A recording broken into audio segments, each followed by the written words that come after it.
낭독봉사란 시각장애인을 위해 글을 소리내어 읽어주는 봉사활동입니다. 시각장애인을 위한 점자 출판이 절대 부족이다.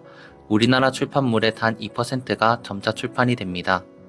1년 동안 발간된 책들 중 시각장애인들을 위한 책은 10%도 되지 않습니다. 우리나라 등록 시각장애인 총 25만 2,703명 중 90.4%가 점자 사용이 불가능합니다. 시각장애인은 어떻게 책을 읽을까요?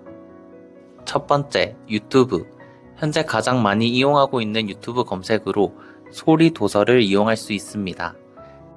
장점, 내가 언제든지 원하는 책들을 선택해서 들을 수 있지만 단점으로는 보호자 없이 검색해서 듣기 힘듭니다. 두 번째, 라디오. 장점은 라디오로 내가 원하는 채널을 선택해서 들을 수 있지만 단점은 조작 버튼이 많은 기계일 경우 조작이 힘듭니다. 세 번째, 점자 도서관. 장점은 다양한 점력이 되어 있는 책을 읽을 수 있지만 단점은 점자를 모를 경우 이용이 힘듭니다. 네 번째, 오디오북. 장점은 다양한 읽을거리가 있지만 단점은 보호자 없이 검색이 힘들고 유료일 경우가 많습니다. 5번, 시각장애인 복지관. 장점은 다양한 점자 도서와 프로그램을 진행하지만 단점은 보호자 없이 방문이 힘듭니다. 현재 김해는 시각장애인 복지관은 없고 장애인 복지관이 있습니다. 소리 작은 도서관과 시각장애인 주간 보호센터를 이용 가능합니다. 우리 시각장애인들은 우리가 직접 그 책을 읽을 수가 없기 때문에 누가 읽어주는 책을 듣고 그 책 내용을 이해하는데 기계음으로 전환해가지고 이렇게 들려주는 그런 책들도 있고 사람이 읽어주는 책들도 있는데 우리가 되도록이면 사람이 읽어주는 책을 원하지 그 기계음으로 해주면 항상 피로하고 한참 듣다가 보면 실증을 받을 건데 사람이 직접 읽어주면 그 사람과 사는 것에 정도 느끼고 거기에 대해서 상당히 호감을 가질 수 있으니까 되도록이면 어떤 녹음을 한다든지 하면은 힘이 들어도 낭독 봉사자들이 직접 그 자기 목소리로 녹음을 해가 주시면 정말 좋겠습니다. 아무리 사투리가 섞인다 할지라도 책대로 읽어주면 됩니다. 책대로.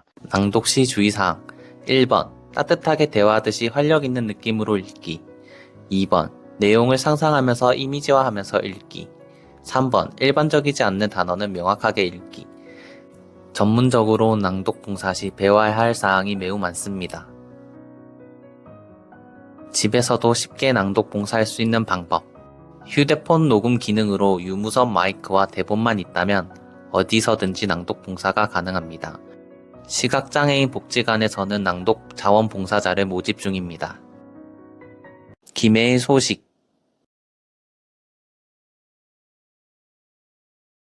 김해의 스쿨존이 노랗게 물든다. 내년 1월이면 김해시 관내 어린이 보호구역 전체에 노란색 횡단보도가 설치된다. 노란색 횡단보도는 운전자가 어린이 보호구역을 쉽게 인식해 어린이 교통사고를 예방하자는 취지에 도입됐으며 도로교통법 시행규칙 개정으로 지난 7월부터 시행에 들어갔다. 시는 이미 개정안 시행 전인 지난 5월 어린이 보호구역 7곳에 노란색 횡단보도를 설치해 시범 운영한 데에 이어 지금까지 총 35곳에 설치해 좋은 반응을 얻고 있다. 부산 김해 경전철 요금 300원 인상.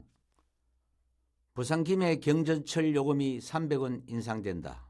부산 김해 경전철은 지난 2017년 5월 100원 인상 이후 7년 만의 요금 인상이다.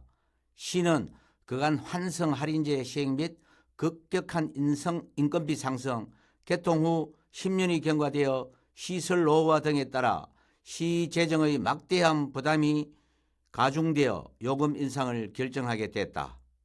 위원회에서는 앞서 김해시 운임조정주민설명회 및 부산시 물가대책위원회에서 발표한 일반 300원 인상, 청소년 동결, 어린이 무료안으로 최종 결정되었으며 부산시와 일정을 협의하여 연내 12월 중 1차 150원 인상, 5월 3일 2차 150원 두 차례 나누어 인상할 예정이다. 부산 지하철의 경우 지난 10월 6일 1차 150원을 인상했다. 김해시 치유농업 중심지로 도약한다. 김해시가 치유농업 중심지 도약을 준비하고 있다. 정부는 지난 2021년 국민의 건강 증진과 농업 농촌의 지속 가능한 성장을 목적으로 치유농업 활성화를 위한 치유농업법을 제정 시행했다. 농촌진흥청 연구에 의하면 65세 이상의 노인의 주말 농장 활동으로 우울증이 60% 감소하고 발달 장애인의 경우 신체 기능 향상에도 효과가 있는 것으로 나타났다. 이에 김해시는 국내 치유농업의 컨트롤타워가 될 국립치유농업확산센터를 진영읍 본산리에 2025년까지 건립할 예정이다. MZ세대 사이에 김해 관광 핫플레이스로 통하는 봉황대길 1원에서 12월 2일까지 상설 어맥회가 펼쳐진다. 봉황대길 타임머신 콘서트를 주제로 시민들과 관광객들에게 새로운 즐거움을 주기 위해 열리는 이 행사는 목요일, 금요일은 오후 7시, 토요일은 오후 2시에 주 3회 총 12회 마련된다. 요일마다 각기 다른 컨셉으로 진행돼 목요일 저녁은 새롭게 떠오르는 유네스코 세계유산 도시를 주제로 누구나 즐길 수 있는 클래식과 국악의 퓨전 프린지 무대가 펼쳐진다. 금요일 저녁에는 신나는 팝, K-팝을 주제로 청춘 버스킹 공연과 현장 포토존에서 방문객들이 촬영한 사진을 적석해서 인화해주는 이벤트를 한다. 토요일 오후는 1990년대와 2000년대 히트곡들을 레트로 감성으로 해석한 무대가 열린다. 현장에서 신청곡을 접수해 적극 연주하는 이벤트도 진행해 봉황대길의 향기와 추억을 선사한다. 낭독 봉사는 누구나 할 수 있다. 지난 11월 11일 제1회 두인날에 전국 장애인 신앙송 대회가 있었습니다. 장벽 없는 문화, 예술, 향유를 위한 행사였는데요. 자신의 따뜻한 목소리를 시에 담아 공유하는 행사였습니다. 하나뿐인 당신의 목소리로 누군가의 눈과 귀가 되어 세상을 따뜻하게 들려주세요.